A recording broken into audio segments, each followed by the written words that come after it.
السلام علیکم ورحمۃ اللہ وبرکاتہ۔ الحمدللہ کفا وسلام علی عبادہ الذین اصطفیٰ، اما بعد۔ محترم ناظرین کرام، آسان درس قرآن کے اندر آج 8ویں پارے کا 5واں رکوع ہے، جس کے اندر 6 آیتیں ہیں، آیت نمبر 145 سے آیت نمبر 150 تک۔ سورہ نام سورہ نمبر 6 میں اعوذ باللہ من الشیطان الرجیم، بسم اللہ الرحمن الرحیم۔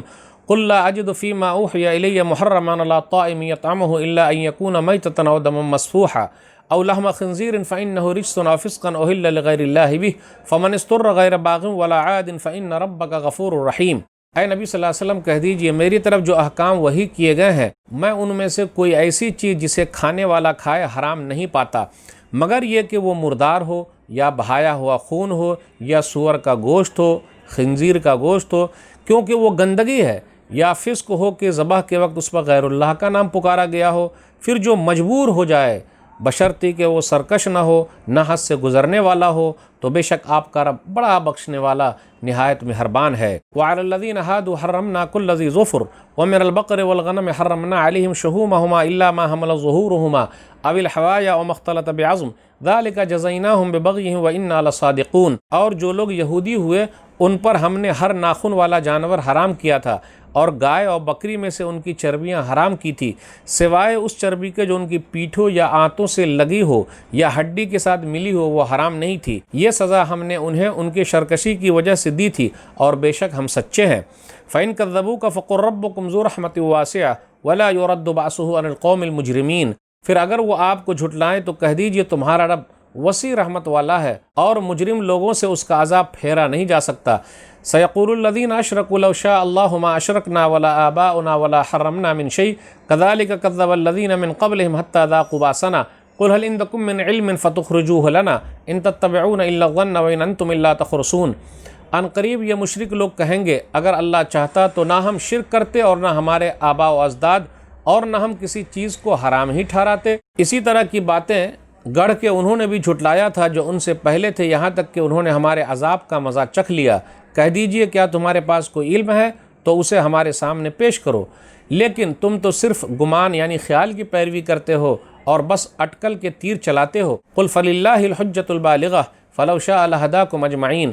کہہ دیجئے پھر مضبوط یعنی غالب دلیل اللہ ہی کی ہے، لہٰذا اگر وہ چاہتا تو تم سب کو ہدایت دے دیتا۔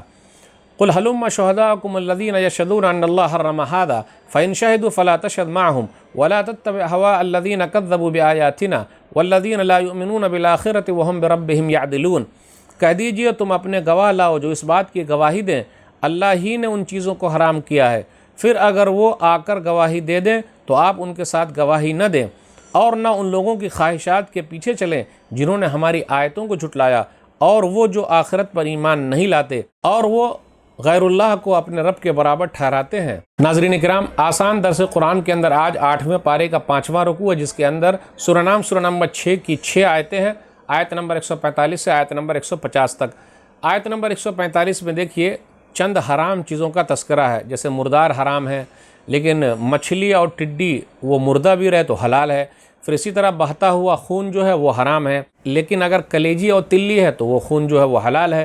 سور کا گوشت حرام ہے، فإنہ رجس، کیونکہ یہ گندگی ہے۔ جہاں جہاں لوگ سور کھا رہے ہیں، سور ہی کی طرح زندگی گزار رہے ہیں، نعوذ باللہ۔ پھر اسی طرح کہا گیا جو غیر اللہ کے نام پر ذبح کیا جائے یا شرک کی جگہ پہ ذبح کیا جائے، کسی اور کے نام پر آستھانے پر ذبح کیا جائے، بتوں کے نام پر ذبح کیا جائے، تو یہ سب چیزیں بھی جو ہے وہ حرام ہیں۔ تو اس آیت کے اندر چند حرام چیزوں کا تذکرہ ہے، اور بھی دوسری آیتوں میں حرام چیزوں کا تذکرہ بیان کیا گیا ہے، حلال چیزوں کا بھی تذکرہ بیان کیا گیا ہے۔ اب یہودیوں کے بارے میں ہے کہ اللہ تعالیٰ نے کچھ چیزیں ان پر جو حلال تھی پھر بھی حرام کر دیا۔ آیت نمبر 146 بغور کیجئے، حرمنا کل ذی ظفر، تمام ناخن والے جانور جو تھے وہ حرام کر دیے گئے۔ ناخن والے جانور سے مراد کیا؟ جیسے تمام ناخن والے جانور حرام کر دیے گئے، چاہے وہ چوپائے ہو، پرندے ہو، جیسے اونٹ ہے، شتر مرغ ہے، بطخ ہے وغیرہ، یعنی وہ جانور جس کی انگلیاں پھٹی ہوئی ہو، بکری ہے، گائے ہے، یہ سب حلال ہے، لیکن اللہ تعالیٰ نے یہودیوں کے لیے کیا کیا؟ حرام کر دیا۔ لیکن مگر پنجے جس کے کھلے ہوئے ہیں وہ جانور حلال ہے، اس کو وہ لوگ کھا سکتے ہیں۔ اسی طرح اللہ تعالیٰ نے گائے اور بکری کی چربیاں بھی ان پر حرام قرار دی تھی، مگر جو چربی گائے یا بکری کی پیٹھ پر ہو، یا دمبے کی چکتی پر ہو، یا آنتڑیوں میں ہو، یا اوجھری ہڈیوں کے ساتھ ملی ہوئی ہو، تو ایسی چربی اتنی مقدار والی حلال ہے۔ بقیہ چربی کا استعمال ان لوگوں کے لیے حرام تھا۔ تو اس سے یہ پتہ چلا کہ حلال چیز بھی ان لوگوں پر حرام کر دی گئی تھی ان کے سرکشی کی وجہ سے۔ تو ان لوگوں نے سرکشی کی تو ایسا ان لوگوں کے ساتھ ہوا۔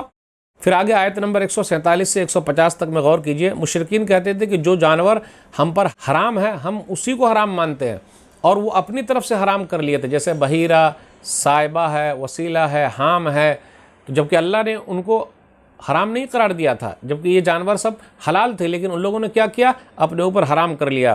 تو کہا جا رہا ہے دلیل لے کے آؤ، قل ہلم شہداکم الذین یشہدون ان اللہ حرم ھذا، ایسی دلیل لے کر آؤ، گواہوں کو لے کر آؤ جو یہ گواہی دیں کہ اللہ نے حرام قرار دیا ہے۔ تو لوگ اپنی طرف سے کوئی چیز کو گڑھ لیتے تھے، جیسے آج بھی کچھ لوگ ایسے ہیں اللہ نے جس چیز کو حلال قرار دیا ہے وہ لوگ اس کو حرام کر رہے ہیں۔ بھئی دلیل کیا ہے؟ کیا اللہ نے حرام قرار دیا ہے؟ تو اللہ تعالیٰ نے حلال چیز کی لسٹ بنا دی ہے، حرام چیز کی لسٹ بنا دی ہے، بتا دی ہے، نبی صلی اللہ علیہ وسلم نے بتا دیجئے، آرام ہے لوگوں کے لیے۔ لوگ حلال چیز کا استعمال کریں گے، صحت کے لیے بھی اچھا ہے، دماغ کے لیے بھی اچھا ہے۔ حرام چیز کا استعمال کریں گے، صحت کے لیے بھی نقصان ہے، دماغ کے لیے بھی نقصان ہے۔ جہاں جو لوگ کتے کھا رہے ہیں، بلی کھا رہے ہیں، گیدڑ کھا رہے ہیں، چمگادر کھا رہے ہیں، چیل کھا رہے ہیں، کوا کھا رہے ہیں، تو کیا ہو رہا ہے؟ اس کا اثر ان لوگوں پر ہوگا۔ تو غذا کا اثر ہوتا ہے، سوچ پر بھی ہوتا ہے، دماغ پر بھی ہوتا ہے، اور بیماری بھی پھیلتی ہے۔ اس لیے میرے بھائیوں، جو چیز حلال ہے اس کا استعمال کرنا، جو حرام ہے اس سے بچ کے رہنا ہے۔ تو آج کے درس میں بس اتنا ہی۔ اللہ سے دعا ہے کہ اللہ تعالی ہم لوگوں کو قرآن کریم کو پڑھنے، سمجھنے، عمل کرنے، لوگوں تک پہنچانے کی توفیق دے، آمین۔ والسلام علیکم ورحمۃ اللہ وبرکاتہ۔